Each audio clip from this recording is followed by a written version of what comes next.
than the love towards our own children. Therefore, as a part of mustahabbat of this day, we will reconstruct the events of the day of Ashura. And it's mustahab to read through the events of the day of Ashura, to read through what is called the Maqtal al-Imam Hussein, or the events of Imam Hussein being martyred. And it has been said that the first, it is narrated in Mafatih al-Jinan, that the first man who learned of this while alive on this earth was Musa alayhi salam. And that was the first thing that Khidr alayhi salam has told him. When he met him, we know Khidr alayhi salam has told him a number of things, and it's narrated from our A'immatul Athar alayhi salam. You can find in Mabatih that when he met him, the first thing he read him was the Maqtal al-Imam Hussein. And Musa and Khidr, they engaged in a crying, they read about this and were very moved emotionally by the event, and they cried a lot. And Amir al-Mu'minin alayhi salam used to again narrate it from his ashab, that he used to pull the piece of paper from his pocket and it would have a maqtal written on it, and he would read from the paper to his ashab, and they would cry together. So be assured that crying for Imam Hussein and reading it is an eminent part of our religion, as salah, as siyam, as hajj, as anything else. We are not doing that because we are simply moved by emotion towards somebody, or a Prophet ﷺ, he is not ordered us to do that because he was moved by emotion towards his son, but Allah subhanahu wa ta'ala has ordered this as a part of your religion. This is a part of your religion. Can you say that I'm praying but I'm not going to fast? Or I'm fasting, I'm not going to? So the crying for Imam Hussein is as an important part of your religion. Moreover, Imam Baqir alayhi salam, he says, Man baqqa am abqa am tabaqqa, which means either you have to cry or make people to cry, or if you can't do neither of them, then just pretend that you cry. I don't mean in a bad meaning, to pretend, but just impose as if you are crying. When Maqtal Imam Hussein said, when emotional moments are said, just put your hand over your face, put your face down, and pause in a grief. Make your part. Make sure that you appear as somebody who's grieving, and then try to be thorough, try to think about the events, try to go through them. Maybe you can be emotional, not everybody can cry. If you can't cry, then try to be as if you are crying.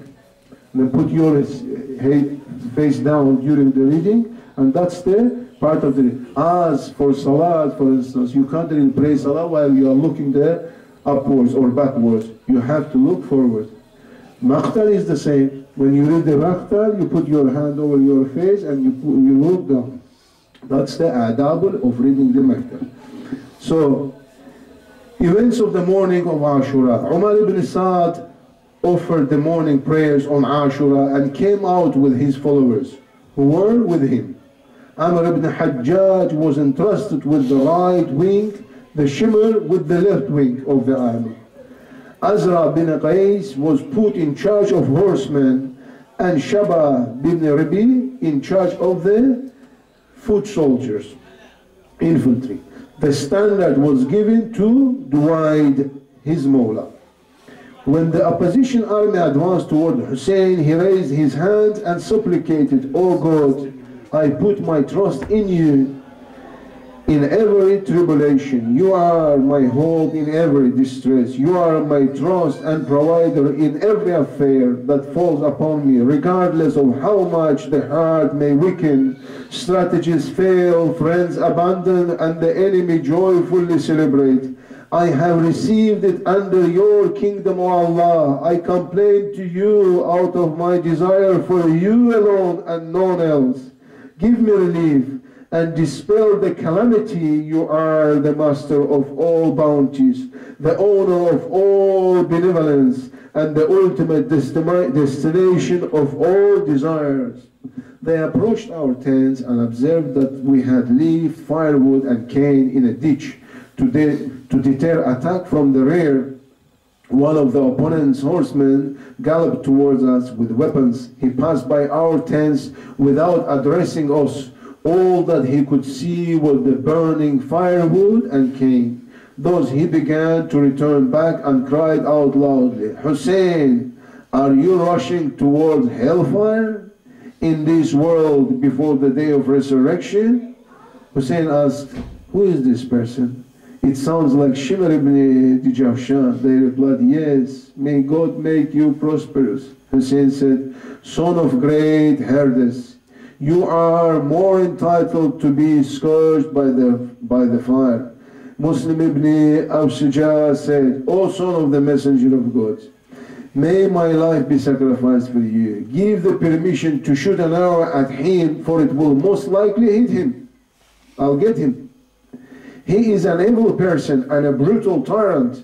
Hussein replied to him, "Do not fire at him, for I should not like to initiate the fight against them. Even when he had an advantage, he wouldn't use it.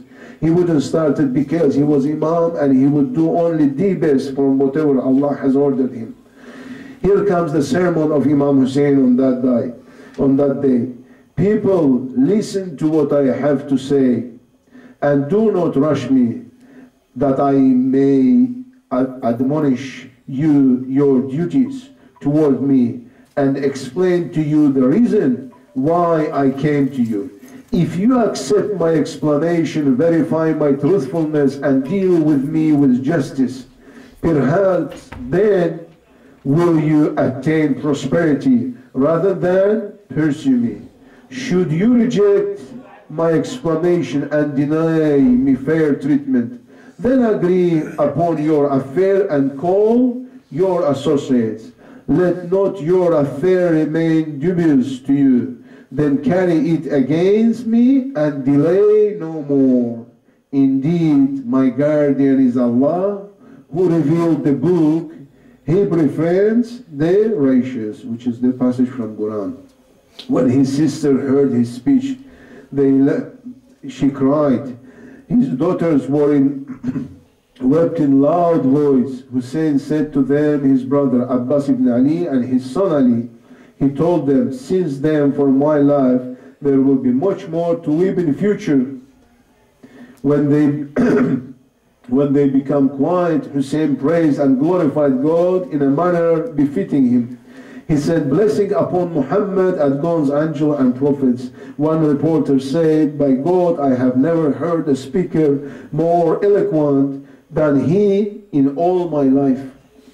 Hussein continued, alayhi salam, "Trace my descent and reflect upon who I am. Then look towards yourself and be self-critical. Do you think it lawful to kill me and violate my sanctity? Am I not the son of daughter of your prophet, peace and blessing upon him, the son of the trustee of the prophet and his cousin, the first one to believe in God and embrace what his messenger brought from his Lord? Is Hamza, Lord of the martyrs, not my uncle? Is Ja'far, who flies with wings in heaven, not my uncle?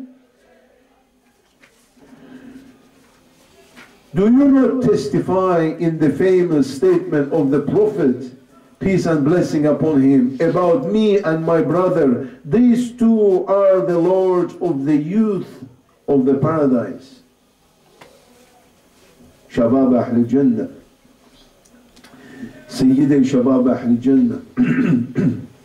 If you believe that what I am saying is the truth, and it is indeed the truth, for by God, I have never told a lie since I realized that God hates liars and that in harms and only those who engage in falsification. If you do not believe me, then ask those who are among you. They will tell you about me. Ask Jabir ibn Abdullah Ansari Abu Sa'd Khudri, Sahal ibn Sa'd Sa'idi, Zayd ibn Aqram, and Anas ibn Malik, they will tell you about my status. They will confirm that they heard the statement from the Messenger of God, peace and blessing upon him, about me and my brother, Imam Hassan alayhi salam. Is it not sufficient to stop you from shedding my blood? Imam Hussein spreading this message, not because he's trying to save his life.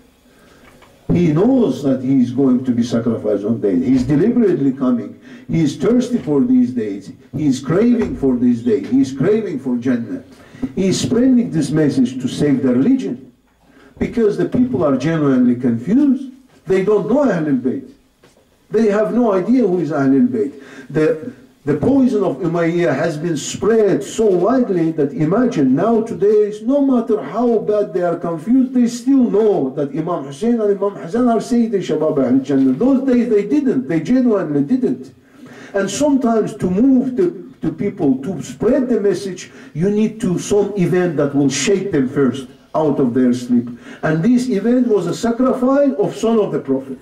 They were such a deep sleep that to shake them out of this sleep, you needed some tremendous, some horrifying event. And this was the sacrifice of the son of the Prophet. And along with this sacrifice is coming the message. Shimr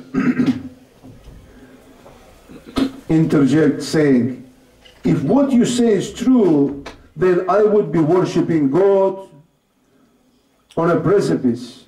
Habib Muzahir said, by God, I see you worshipping on 70 sharp edges, and I testify that you are accurate in your assessment.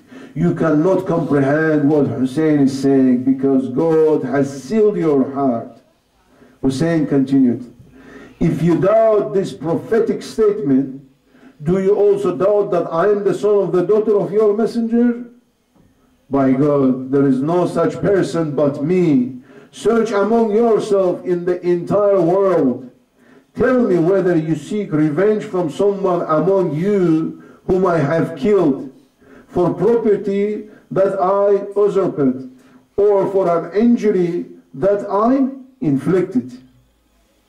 He hasn't done any of those. No one responded to Hussein. Then he called out, Shabaz ibn Ribdi, Hajjar ibn Adjar, Qais ibn Ash'ad, Yazid ibn Harith, did you not write to me saying, and look what they have said, the fruit has ripened, the date hath grown green, come to an army that is ready. They replied that they had not written such a letter, denied it. Hussein responded emphatically, glory be to God, by God you certainly have. O people, since you are displeased with my presence, let me withdraw to a place where I am secure. Qais ibn Ash'az asked, will you not surrender to the authority of kinsfolk, for they will treat you as you prefer, and no mistreatment will come to you from them? Hussein responded, you are the brother of your brother. Muhammad ibn Ash'az is meant by that. Do you want Banu Hashim to seek retribution from you for more than the blood of Muslim Ibn Aqil? Because they spilled the blood of Muslim Ibn Aqil prior to that. Nor by God, I will neither submit my hand to them like someone humbled, nor escape like a slave. Servants of God, I seek refuge in my Lord and your Lord from your stoning. I take refuge in my Lord and your Lord from every arrogant man who does not believe in the day of reckoning. He made his horse kneel down and instructed Uqba ibn Shimr to tie it. Then there's a sermon of Zuhair ibn Qayn, which we might escape and look into Hur, how Hur repents. When Umar ibn Sa'd began to advance, Hur asked him, may God make you prosperous. Will you truly fight this man? After hearing all that. He replied, yes, by God, I will battle in which head shall fall and hands severed. Hur said, are you not inclined to accept one of Hussein's proposals? He's still giving three proposals. Either let me go back home, you called me, either let me go back home, or let me go and fight the enemies of Islam on the border of Islamic State, or let me go and face Yazid myself personally. Inclined to accept of one of his proposals, Umar ibn Saad said, by God, if it were left to me, I would, but your governor has rejected that option. Hur distanced himself from the people and went next to a member of his tribe by the name of Qurra ibn Qais. He asked, Qurra, have you already given water to your horse today? He replied in the negative. Hur asked, do you want to give it water? Qurra reported later, I suspected by God that Hur wanted to flee the battleground, but did not want me to see him to do that, fearing my objection. Thus I said, I have not yet watered it, let me provide it with water. Then I withdrew from him. By God, if he had informed me of his true intention, I would have joined him to Hussein. So he came to him saying that, do you want to go and water your horse? Just trying to get rid of him, to distance him. And he's saying that if I knew that he was going to Hussein, I would have gone as well. I thought he just wanted to escape, so sending me away. So I said, okay, I'll go away and give him opportunity to escape, but I save his face without a shame. Hur began to advance gradually towards Hussein. A member of his tribe, Mujahid ibn Aus, asked him, what do you intend to do, Hur? Do you wish to attack? He kept quiet and shuddered. Mujahid continued, O Hur, by God, your conduct arouses suspicion. By God, I have never seen you behave like this. If I were asked to identify the most courageous person in Kufa, I could not neglect mentioning your name. So what of the nervousness I see in you today?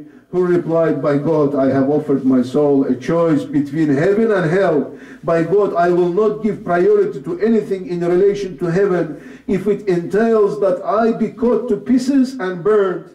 He whipped his horse and came next to Hussein. He said, may God accept my sacrifice to safeguard your life. Son of the messenger of God, I was the one who prevented you from returning. I monitored your movements on the road and forced you to halt at this place. By God, the one who has no other, I never imagined that the people would reject your proposals and come to this state of affairs.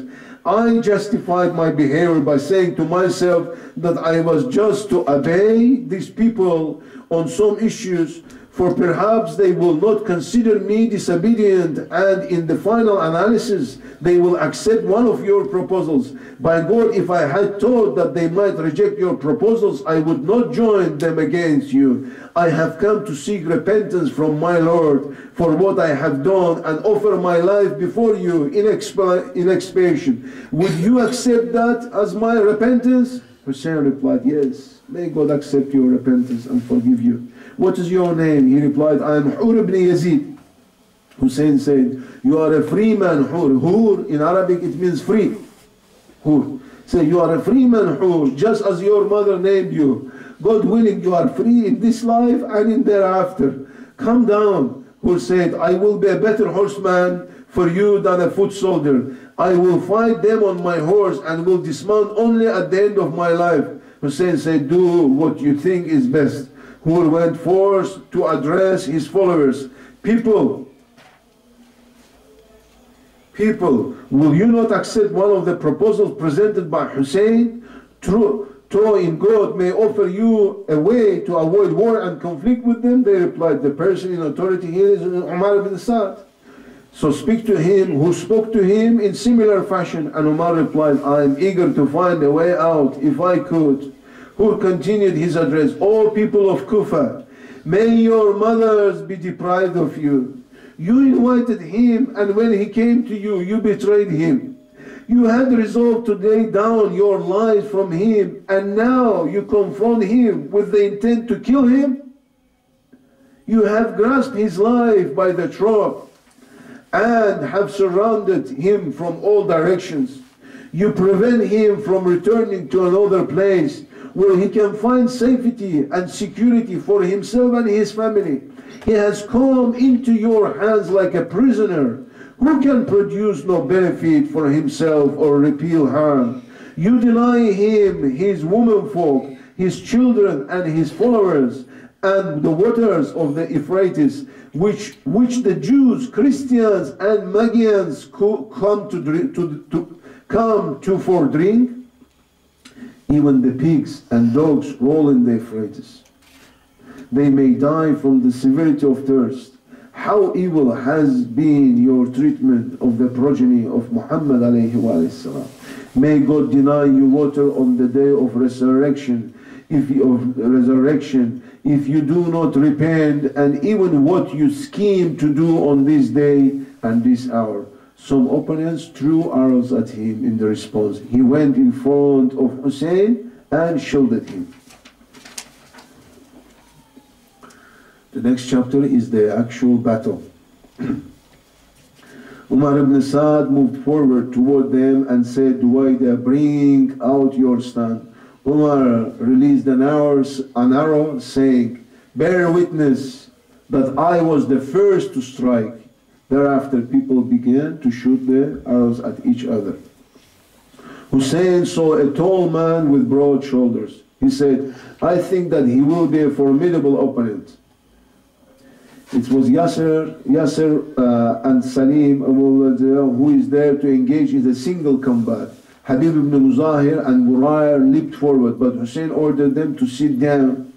Then Abdullah ibn Umar Qalbi got up and said, Abu Abdullah, may God have mercy on you. Give the permission to confront them.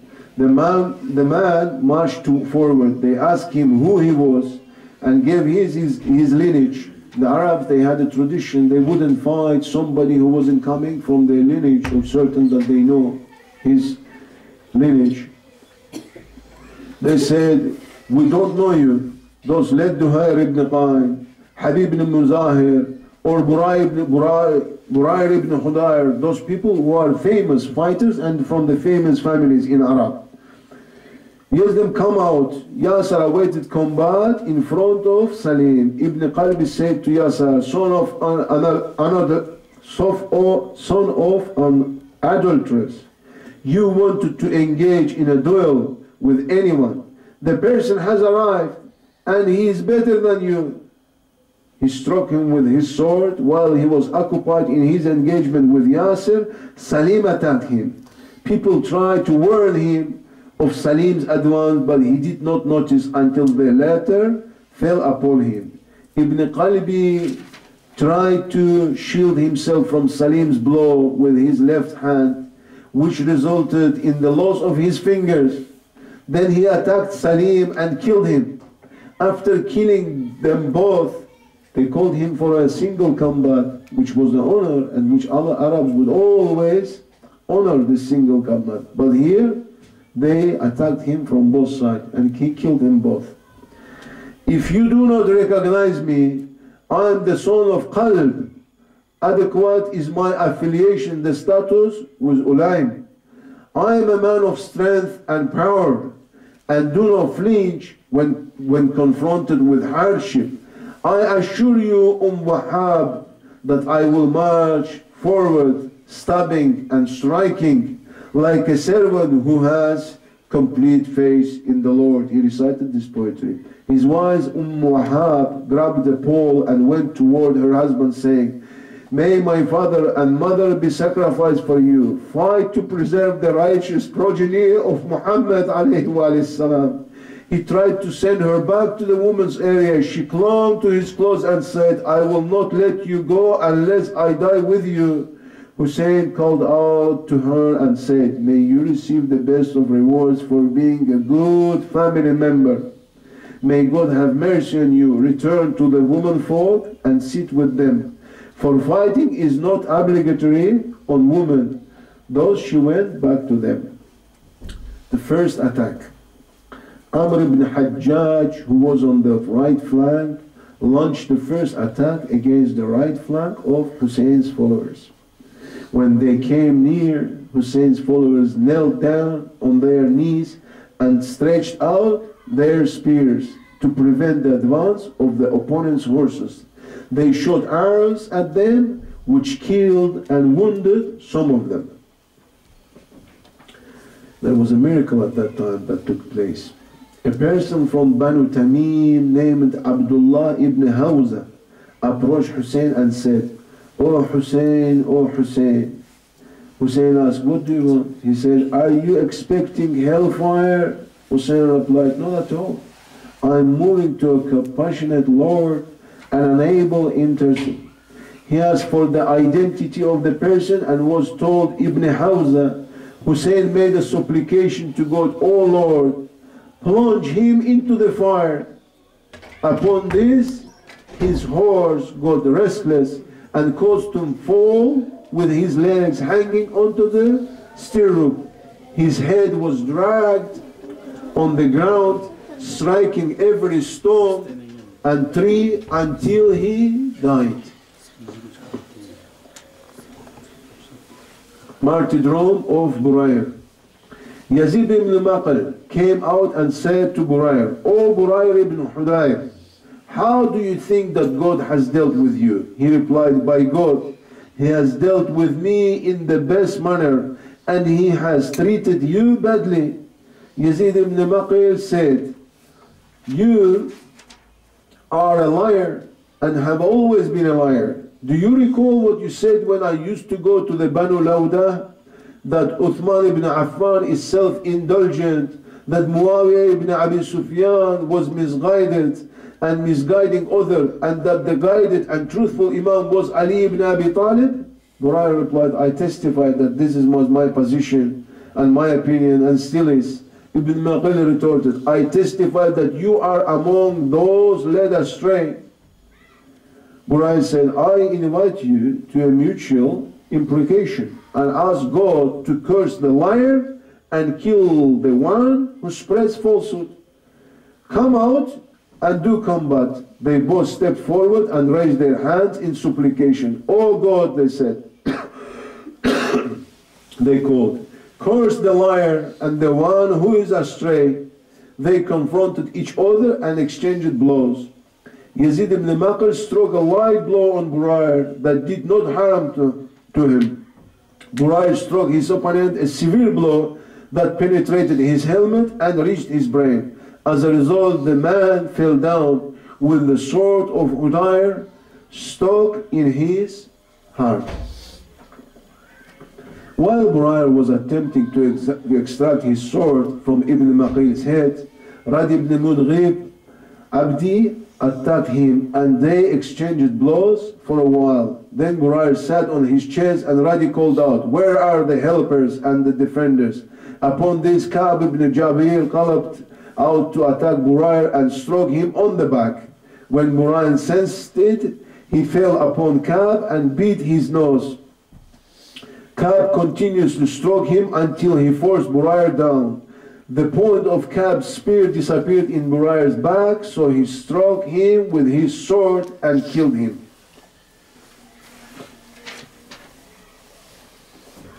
The next martyrdom is martyrdom of Amr ibn Qaraza. Amr ibn Qaraza came out to protect Hussein and said, "The battalion of helpers ought to know that I will guard honor.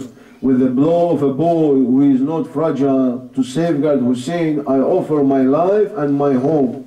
He was killed in the battle. His brother Ali, who was the Umar ibn Saad, called out, "O Hussein, you are a liar and the son of a liar. You misattempted my brother until he was killed."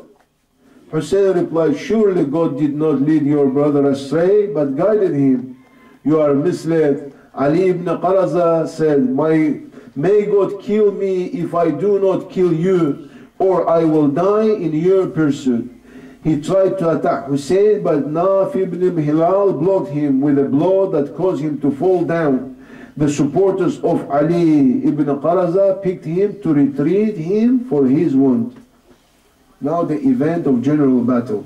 In the meantime, people were confronting each other and engaging in the battle. So these were singular duels that took place there, but in the same time, the general battle started. Among them was Hur, who marched towards, reciting, "I continuously advised my horse against them until it was showered in blood.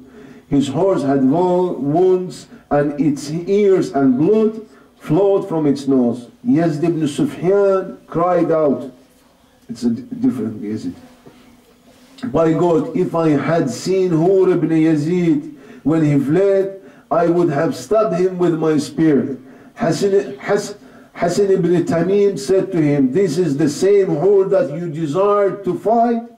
He accepted that and went out to challenge her, saying, are you prepared to engage me in a single combat? Who replied affirmatively and moved forward. Yazid ibn Sufyan, very soul was in Hur's hand. As soon as he approached Hur, the latter killed him straight away. Because Hur was a famous fighter all the time. Naqvi ibn Hilal entered the battle reciting, I am al-Jamali, I am steadfast on the religion of Ali. A person named Muzahim ibn Hurayth came out against Naqvi saying, I follow the religion of Uthman. That again shows us how much confusion was at the time and how much people were confused. I am in the religion of Uthman. Naqvi retorted, rather you follow the religion of Satan. Then he attacked and killed him. Amr ibn Hajjaj screamed, O foolish people, do you not understand the party that you are battling against? Their horsemen seek death, and those no one should engage them in a single combat. Don't be fools. They will finish you off. In single combat, nobody can take them. They are small in number with limited time. By God, if you but threw rocks at them, you will kill them. Umar ibn Sa'd agreed with him and praised him for his wise opinion. And this wise opinion at the time, you really have to understand the culture of Arabs. It was the greatest dishonor that one Arab could take upon him. Because nobody could deny a single right of single combat to anybody. But they took this dishonor, you know. Every time has his own culture. He sent out a message that no one should engage in a duel with Hussein's followers anymore. Here second attack starts. Amr ibn Hajjaj came forward, the followers of Hussein, and addressed them towards the followers. O people of Kufa, keep firm your obedience and resolution. Do not hesitate to fight those who have divided from religion and oppose them. The Imam Hussein responded, O Amr ibn Hajjaj, are you inciting people against me? We are the ones who divided. We are the ones who divided from religion, while you are steadfast in it, is it? By God, you will surely know which party has strayed from the religion and is worthy of being toasted in hell fire, when our souls are taken out and you die with your deeds. Thereafter, Amr with his right flank attacked Hussein from the direction of the Euphrates. This continued for a while. We keep calling it the Euphrates, but it's not the main river of the Euphrates. It happened on. It's a small branch of the river which is called Alqama. And the dua we read earlier, dua Alqama, is called after this river. So it's not actually Euphrates. It's maybe 5 kilometers or something away from the main river, but they have many branches. So this branch is called Alqama, but they are all called Euphrates. That's why in the history it's continuously referred to as a Euphrates. Martyrdom of Muslim ibn Awsaja, one of the greatest companions. In the engagement, Muslim ibn Awsaja was struck. The companions of Amr ibn Hajjaj cried out, we killed Muslim ibn Awsaja Asadi. Then they left and the dust rose as Muslim lay dying. Hussein walked towards Muslim who was on the verge of death and said, may your Lord have mercy on you, O Muslim ibn Awsaja. Among the believers are men who have accomplished their vow and others are waiting, but no change has come in their determination at all. Habib al-Muzahir came close to him and said, O Muslim, your death is difficult for me to bear, but be joyful of the reward of paradise. Muslim replied in a faint voice, may God assign you the same reward. Habib said, I know that I will very soon follow your steps. Otherwise, I would have preferred that you delegate me responsibilities to discharge your affairs, as you are entitled to these due to kinship and religion. They all knew very well that this is the day. This was prophesied from the beginning, and on the evening they knew very well that it was, and they went to that joyfully to meet their Lord. Muslim said, I have delegated you the task. May God have mercy on you. Then he pointed towards Hussein and said, die in defense of this man. Habib replied, by the Lord of the Kaaba, I shall do that. Then he died, and his maidservant cried out, O Ibn Awsaja, O master. The third attack, and martyrdom of Abdullah ibn Umayr. Shimr ibn Dijawshan, La'natullah alayhi, launched an attack with his left wing upon the left flank of Hussein. Hussein followers held their ground and pushed back Shimr's followers with spears. However, Abdullah ibn Umayr was killed by Han ibn Tubayt and Buqair bin Hay. He was the second person to die from Hussein camp. Attacked by Hussein's followers. Now Hussein's followers go to attack. The followers of Hussein fought valiantly and ferociously, till they numbered a mere 32 horsemen. They forced the Kufa, and the rest were the foot soldiers. They forced the Kufan army to retreat. When Azra bin Qais, in charge of the Kufan cavalry, saw that his troops were being put to fight from all directions, he said, Abdul Rahman ibn Hisn to Amr ibn Sa'd, do you not see the severe attack that my cavalry is receiving from this small number? Send reinforcements of foot soldiers and archers against them. Umar asked Shabas ibn Ribi to march against them, reinforcement. He replied, glory be to God, are you reduced to sending an eminent leader of the Mudar of this town with the archers because you cannot find anyone else? Surely you can find someone else beside me. So they are avoiding, they don't want to engage. Umar ibn Sa'd instructed Hasin ibn Tamim to launch an attack equipped with 500 archers. 500. There's an army, as we said, at the very least account of history giving the army numbers is 4,000. There's some accounts giving 12,000 and some accounts giving 30,000. But minimum 4,000 against 72. They sent 500 archers. They came close to Hussein and his followers and sprayed arrows at them. They severely wounded their horses, forcing them to dismount. The battle continued with great intensity until midday. The opponents could launch an attack from only one direction because the tents in Hussein's camp had been gathered together. When Umar ibn Sa'd realized this, he sent out some men to pull down the tents on the right and left. 3 or 4 followers of Hussein went to the tents to prevent the enemy from destroying and plundering the tents. Hussein's followers successfully fought them off and wounded them. Upon this, Umar ibn Sa'd ordered that the tents to be set on fire.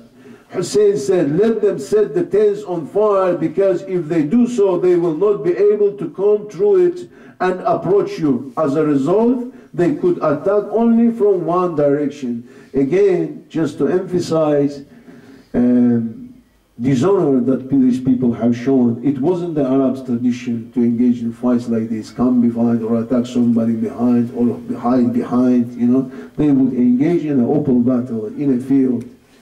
And again, to emphasize, this history shows you again how low these people were. Fourth attack.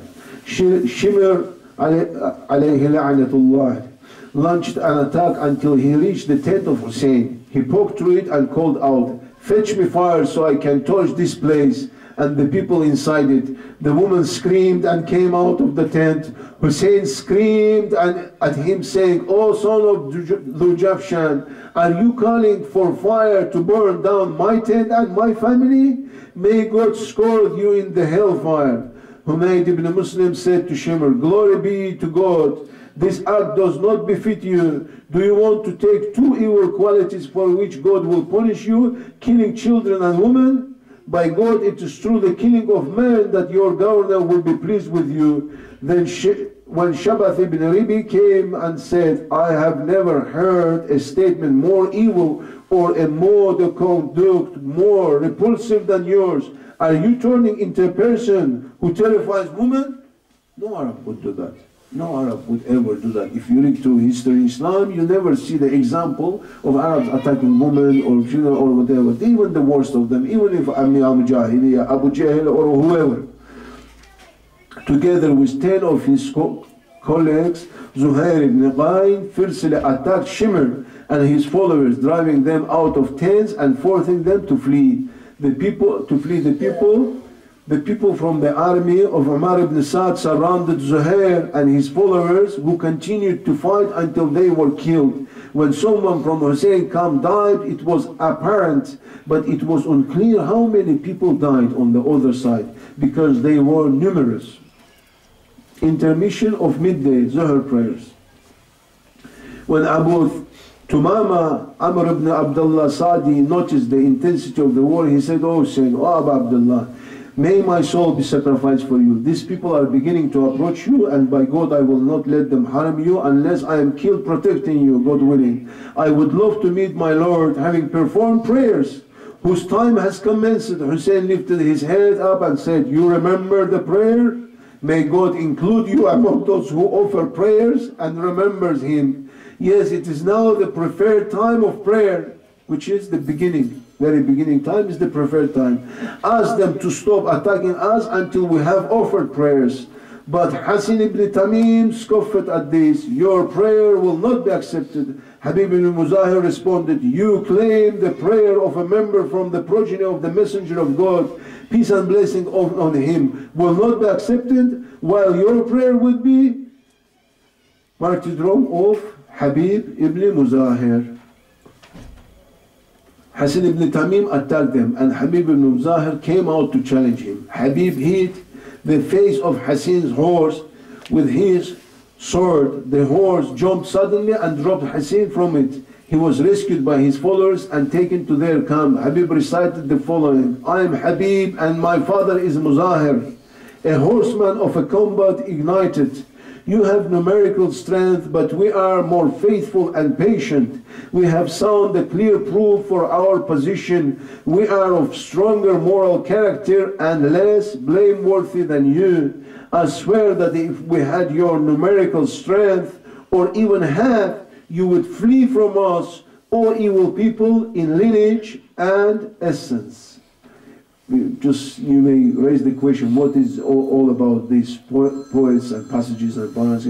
That was again the culture of Arabs at the time, that they used to engage in a battle and they used to recite the poems. Even we look at example of Amir al-Mu'mineen alayhi salam.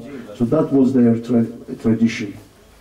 Habib fought fiercely against a person from Banu Tamim named Badil ibn Suraym, who was struck and killed by Habib. Later on, Hasan ibn Tamim struck Habib on the head with a sword and fell down. A member of Banu Tamim severed his head.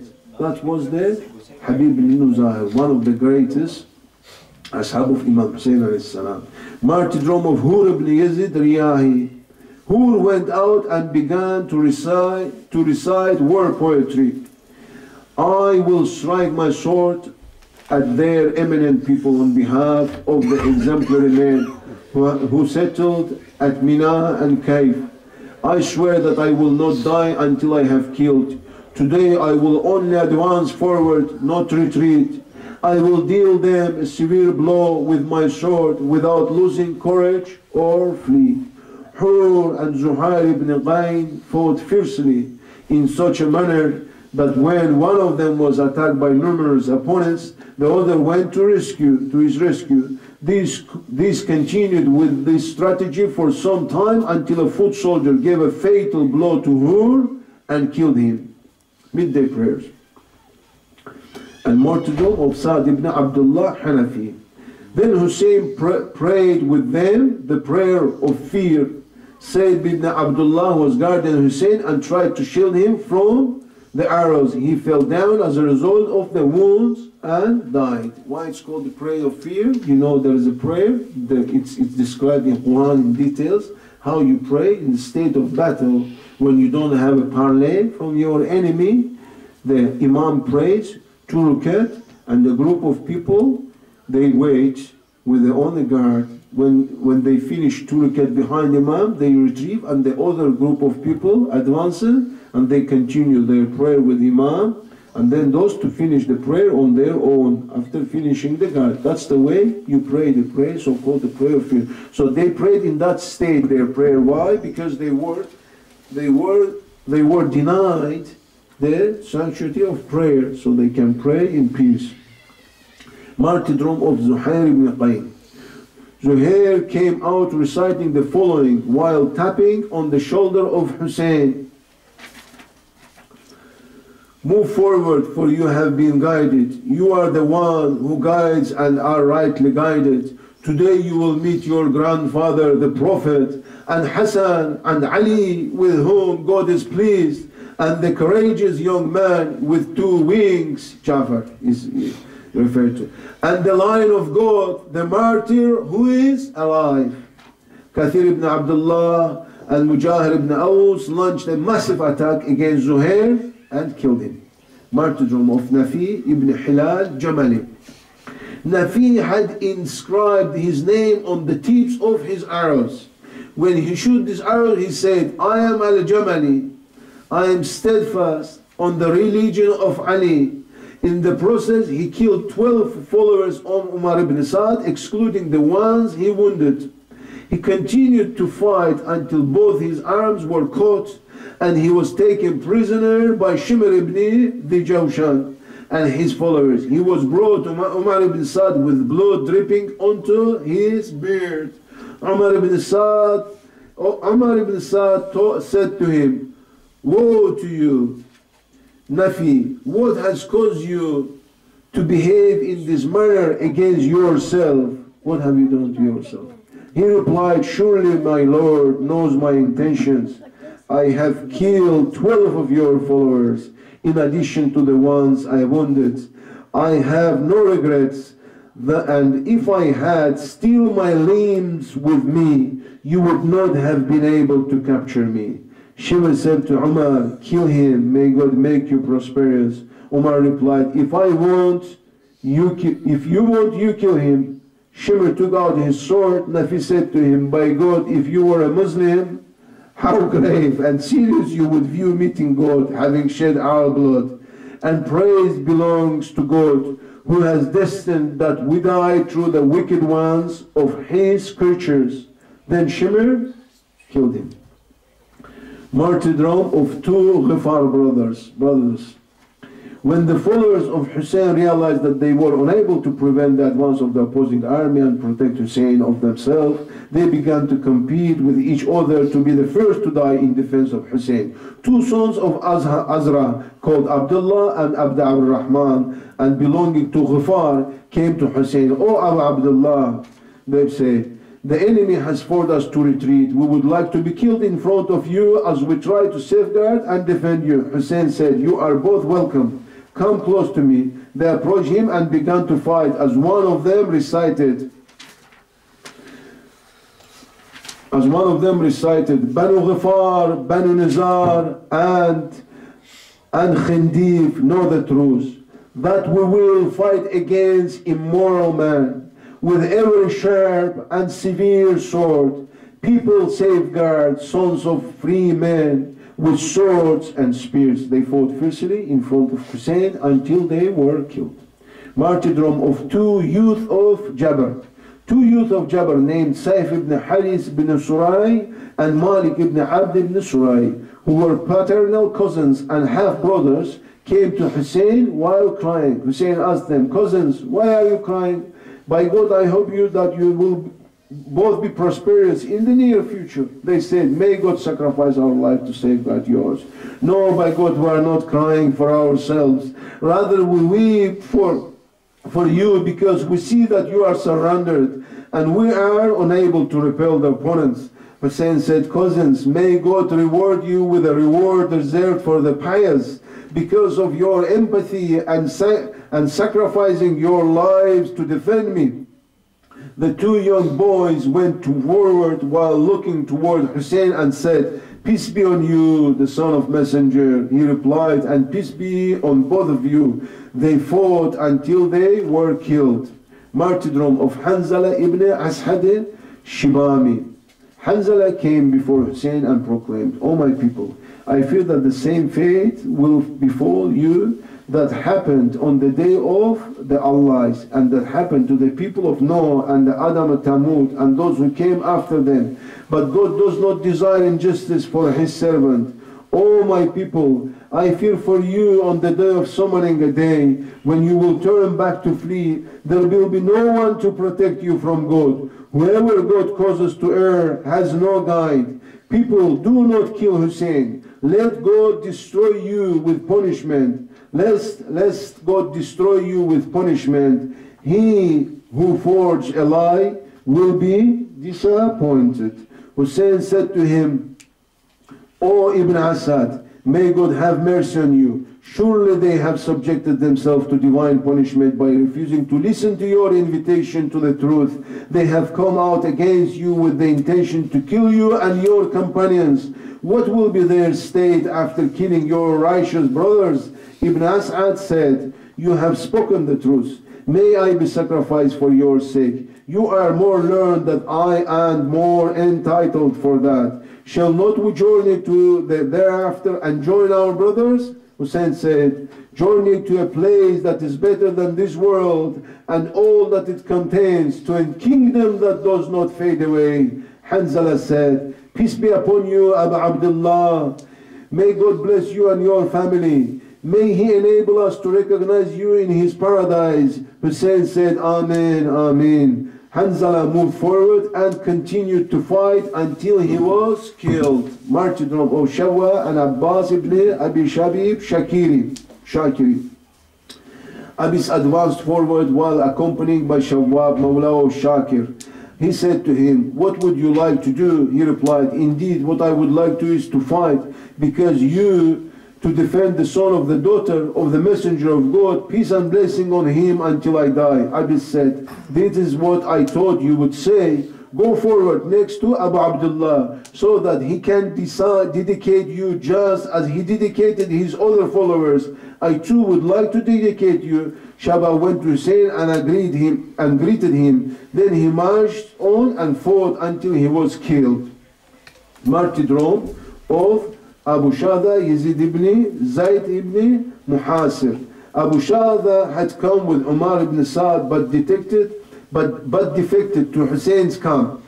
When the latter proposal was rejected by Umar ibn Saad, he fought bravely. An experienced marksman, he bent before Hussein. He shot 100 arrows and only about 5 missed. When he would shoot, he would say, "I am the son of Bahdala, the horseman of Arjula." Hussein would say, "O God, make his arrows reach the target and bestow upon him the reward of paradise." He continued to fight until he was killed. It is said that the archer could fire maybe 25 arrows maximum. The 50 arrows would absolutely kill him because of the pain in his shoulder, because they were so difficult to pull. It's not easy to pull the arrow. This man was able, he was incredible among the Arabs, and in this fight he was able to fire 100 arrows. Martyrdom of 4 people who had joined Imam Hussein en route to Kufa. Jabir ibn Haris Salmani, Mujammi ibn Abdullah ibn Aidi, Amr ibn Khalid and Saad, Mawla of Amr ibn Khalid, had fought fiercely at the beginning of the battle. However, they advanced too far into the opponent's camp, and so they were surrounded by them and cut off from their comrades. Abbas attacked and was able to rescue them. They then resumed their attack until they were killed at the same place. They wouldn't let it go, although they were rescued, but they still went there and they got it. Martyrdom of Suwaid ibn Khatmi. Among the last surviving companions of Hussein was Suwaid ibn Khatmi. He was wounded and died with those who fell. When he heard the enemy call out that Hussein had been killed, he rose and fought with his knife. since his sword has been taken. Finally, he was killed by Zayd ibn Ruqayb and Urwa ibn Taghlibi. Martyrdom of Ali ibn Hussein al-Akbar. The first person to die from Bani Abu Talib that day was Ali ibn Akbar ibn Hussein ibn Ali.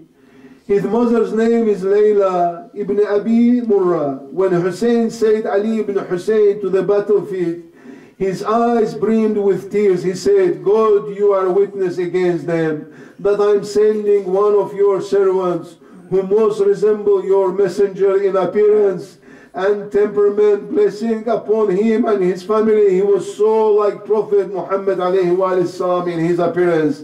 He advanced against the people. He recited the poetry, I am Ali ibn Hussein ibn Ali.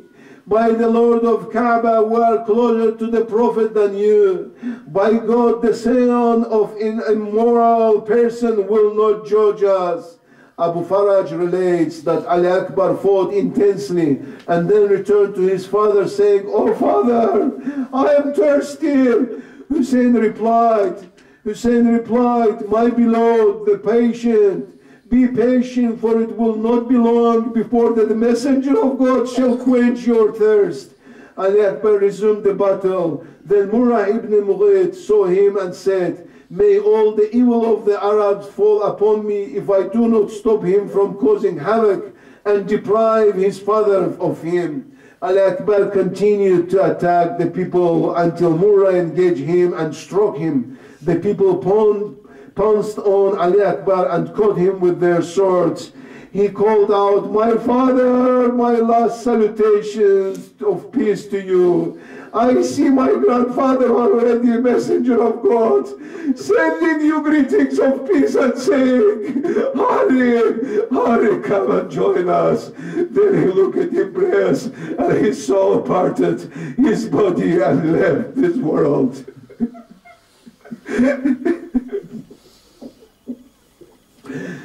Hussein said, My son, may God kill the people who killed you.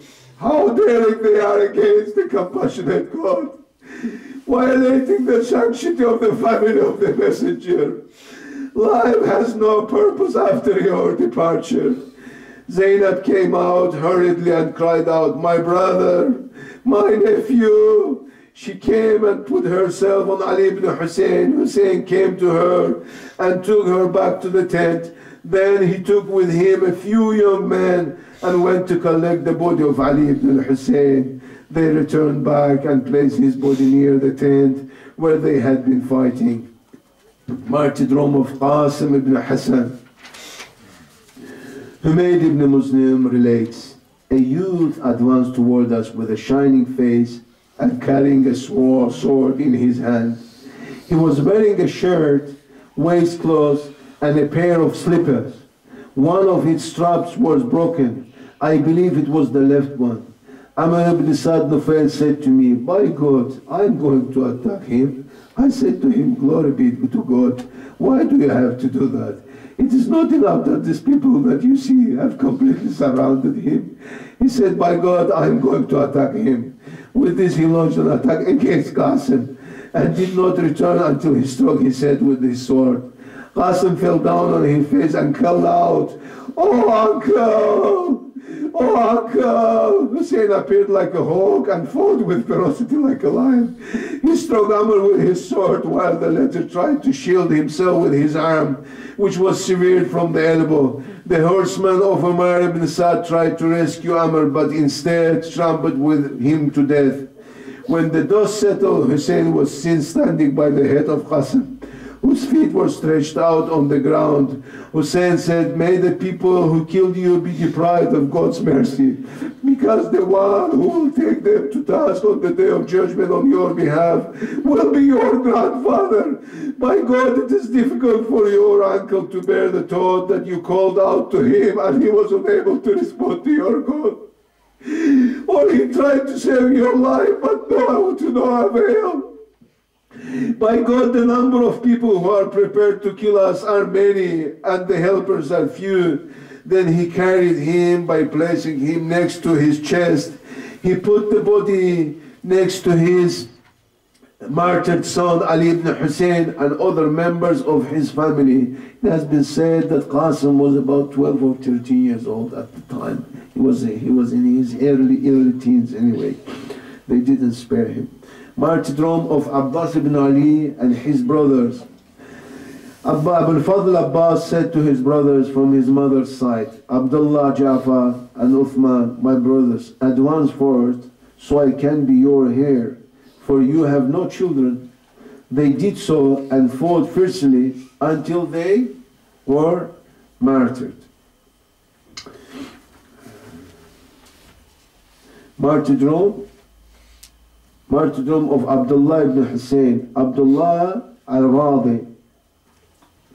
Hussein was seated when the suckling child Abdullah ibn Hussein was brought to him.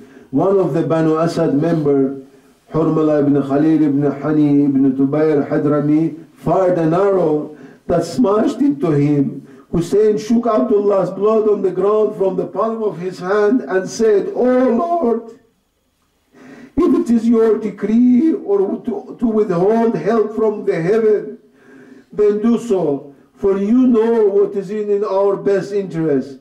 Take revenge from us, from these oppressors. O God, judge between us and the people who invited us with promises of support and then turned against us and killed us." It has been said that he lifted the child in his infant in his hand, and he was 6 months old, and said, any spare water for this infant? And as a result, he got the arrow. They shot the arrow right in the neck of the child, and he was a 6 months old infant. Abdullah ibn Qubay attacked, martyrdom of sons of Abdullah ibn Ja'far. Abdullah ibn Qutbah attacked Awn ibn Abdullah and killed him. His brother Muhammad was killed by Amir ibn Nashar. Uthman ibn Khalid and Bashir ibn Saud attacked Abdul Rahman bin Aqil ibn Abi Talib and martyred him. Abdullah ibn Urwan struck at Ja'far ibn Aqil and martyred him. Thereafter Amr ibn Subay shot at Abdullah ibn Muslim, and the latter put his hand to fend off the blow. He was unable to move his hand, and suddenly another arrow hit him, splitting his heart. Laqid ibn Yasir killed Muhammad ibn Saeed ibn Aqil. Martyrdom of sons of Hassan ibn Ali, the grandchildren of Prophet alayhi salam. Abdullah ibn Uqba shot at Abu Bakr ibn Hassan ibn Ali and martyred him. Abdullah ibn Hassan ibn Ali was martyred by an arrow shot by Hurmala bin Kahil, Ya'natullahi ala Hurmala.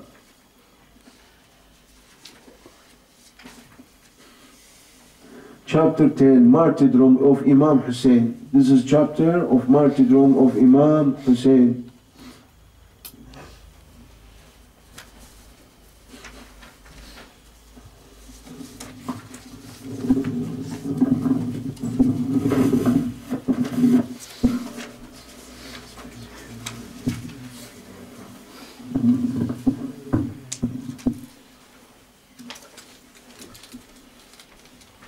Of Ashura, as you know, has been very heavy on us. Finally comes the time when Imam Hussein is subject for attack. When only 3 or 4 of his followers remained alive, Hussein instructed that his Yemeni trousers be brought to him. They were painstakingly suede, and they were shined. He tore them to discourage their move from this body upon his death.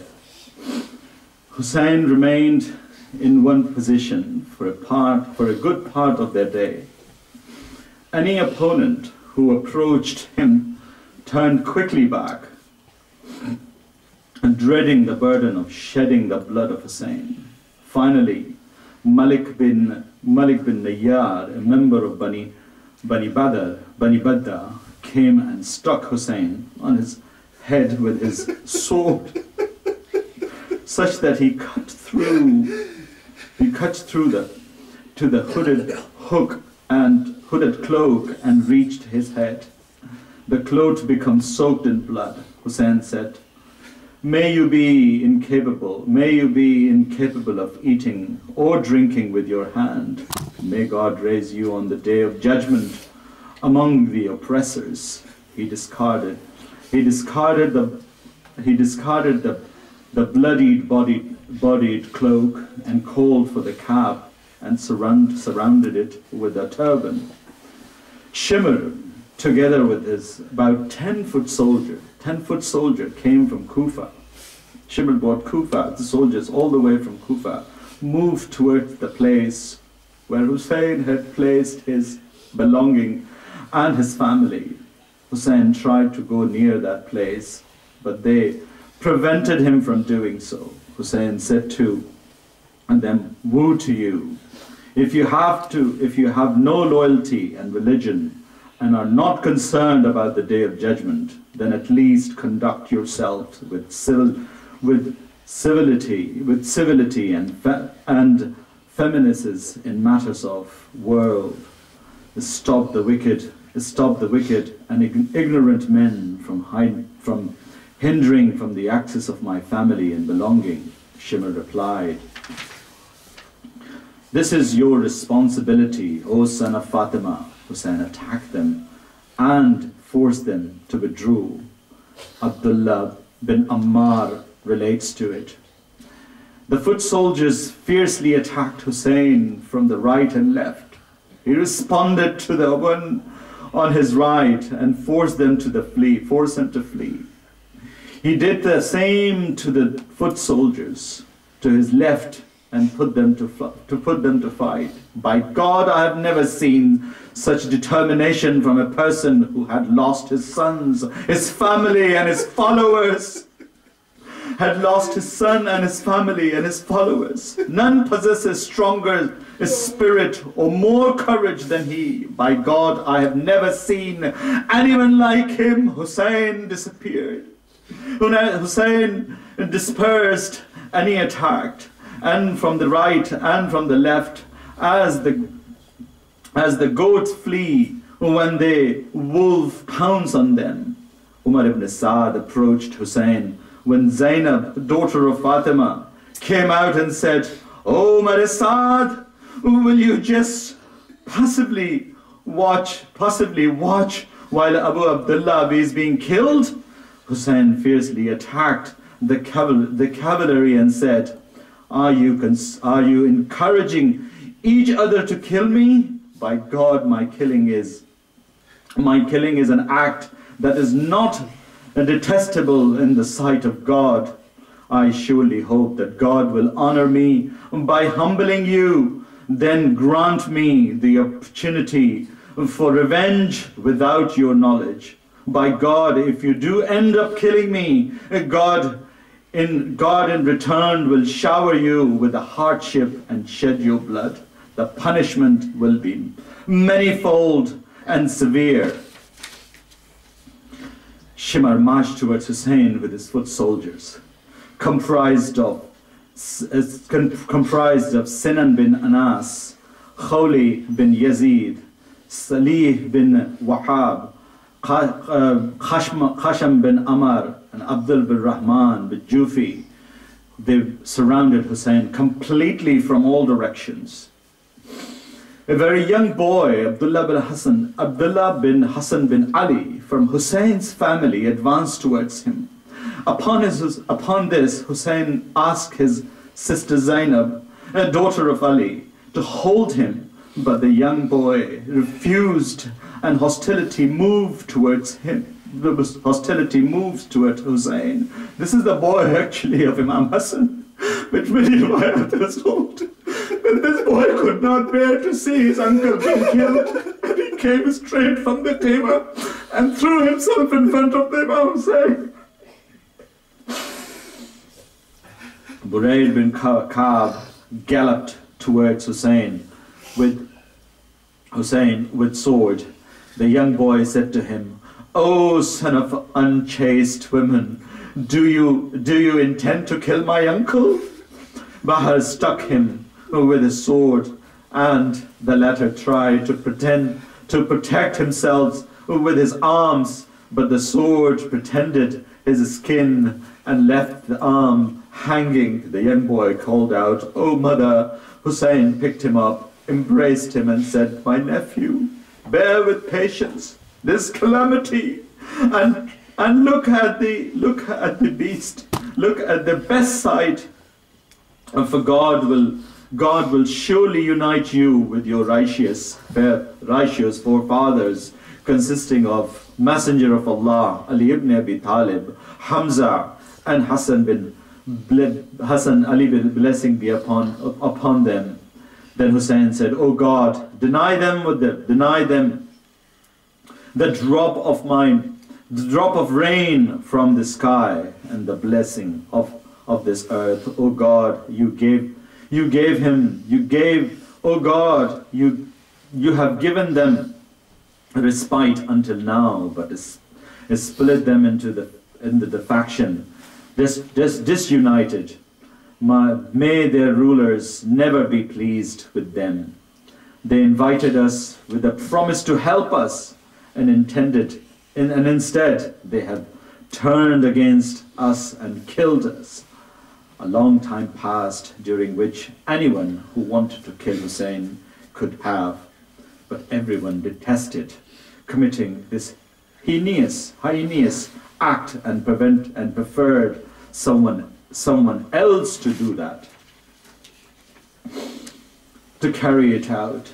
Shimr gave out, call to the people, "Woe to you, what are you waiting for? May your mother be deprived of you." Then they launched an attack from all sides, and they attacked Imam Hussein from all sides. As Zuhair bin Shaykh Tamimi struck Hussein on his left hand and shoulder. They kept a distance from him as he fell from his face. In this state, Sinan bin Anas struck him with a spear. He did not allow anyone to approach Hussein out of fear, that he might love Hussein's head, that he might lose Hussein's head. Finally, he sat upon Hussein's body. And severed his head, which he handed over to Khawli bin Yazid. Items that were Hussein's body were plundered. Qiyas bin Ashrar gathered Hussein's cloak, and Ishq bin Haywa took his shirt. A man from Banu Nasht robbed the sword, and the members from the Ashwad grabbed his saddles. Bahar bin Kaaba took his trousers. Hussein's body lay torn on the sands of Karbala. Those who do wrong and shall come to know major upsets. Those who do wrong shall come to know major upsets and reveals by which they will be overturned. Quran says in Surah 26, those who will do wrong shall come to know major upset and reveals by which they will be overturned. Quran 26, Surah 26, verse 22, 27. And that was the end of Hussein, but that was not the end of Hussein. In fact, this writer Abu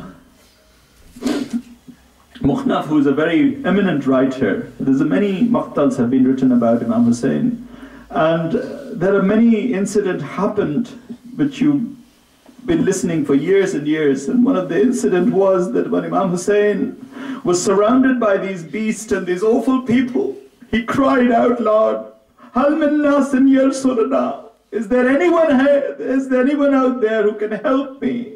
Is there anyone who can help me? This herd of Hussein was heard by no other than Imam Sajjad alayhi salam, who was sick in his tent, who was not able to fight Hussein.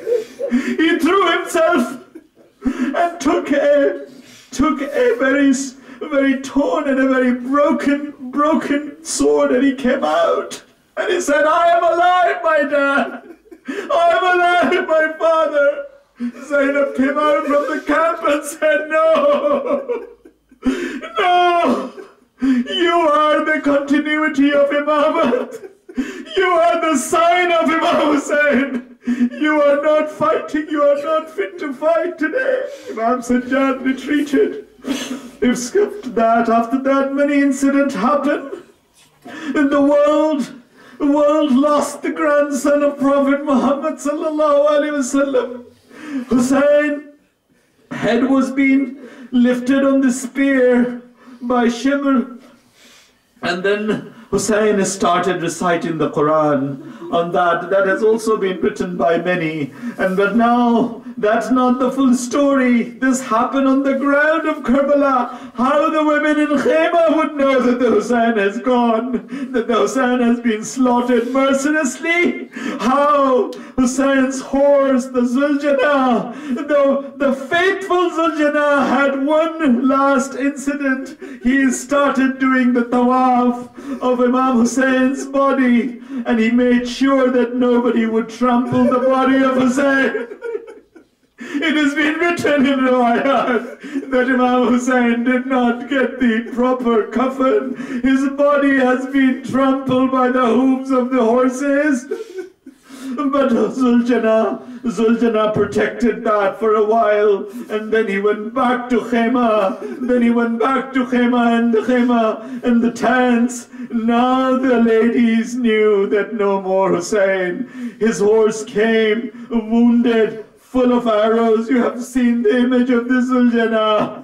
You have seen those images. He came and he struck his head many times, and now this tongueless animal, this tongueless horse is telling the ladies that my master is no more. This is the day of Ashura. This is the time of us when Imam Hussain left his world in such an agony and pain, and with blood and such a pain that the world is crying with the blood of tears today. The entire Karbala is filled with 10 million people. You turn any channel and you say that Imam Hussain is remembered after 1,400 years. Why? Why Imam Hussain is revered? Because he saved nothing but the Islam, the religion of his grandfather. That was his great sacrifice, Zibah Azim as we call it. And that this day we remember, as long as the Yawm al-Qiyamah will come, this remember of Hussain will continue in different languages, in different tradition, in different places of the world, just for one and one only purpose, and that you do not deflect yourself with the true religion of Islam. He did not do it for the position, he did not do it for the power, he did not do it for the money, he did it only for the sake of Islam. For the sake of Islam. So the only thing which you can prepare yourself is to console yourself that today the banner of Islam is high, that the people of Hussain remembering him from the different continents of the world, the enemy of Hussain who tried to control like Saddam for years and years have been defeated in front of your eyes. Now you can see how people are commemorating Hussain in Karbala. This is the true message of Imam Hussain. He gave his life, his children's life, his 6-month-old baby's life, all his companions, all his friend, all his family, but that is not the end. The real problems now starts with the ladies. They will be tied in ropes. Their tents will be burned now that the old man has gone. Nobody there to protect them. Abbas is not there. Ali Akbar is not there. Qasim is not there. Ona Muhammad is not there. Nobody is there. Now the ladies will not be protected. Only the Sikh Imam Sajjad is there, and that is the fate of the ladies of Sham-e-Ghariba. The night of the poor, when the ladies' tent will be burned, they will be plundered, they will be looted, and they will be asking the Waqt Imam, the Imam of the time, what shall we do? Shall we burn ourselves in the tent, or shall we leave the tent as we have no chadar on our heads? Imam said, yes, it is important to protect yourself. Go out of the tent and protect your life. And that was the Imam Sajjad's last statement to the ladies, and that we will commemorate this evening, the Sham-e Ghariba. But this was the toll day, the hot and horrible day in the history of Islam, that killed mercilessly, one by one, the camps of 72 Mujahid. The 72 member of Hussein's family has been slaughtered mercilessly in the plains of Karbala, the blood-ridden land of Karbala. And one other incident I would like to mention. In Medina, one of the daughter of Hussein who was not there, was waiting there, and indeed when Hussein was leaving, he left a little mud of Karbala. He said, just keep an eye on this mud. When my throat will be slaughtered, this mud will turn red. And that happened in Medina. That happened in Medina. Certain places where you can see this miracle, the mud of Karbala turns red. And this was such an impact of the killing of Imam Hussein, that the people, we in 14th century have remotely remoted to the incident which happens thousands of years ago. But when we think about the way Imam Hussein has been mercilessly slaughtered, we still passionately cry for the remembrance of this great supreme sacrifice that Imam Hussein has offered on the day of Ashura. Ya Hussein, Ya Hussein, Ya Hussein, Ya Hussein, Ya Hussein, Ya Hussein, Ya Hussein.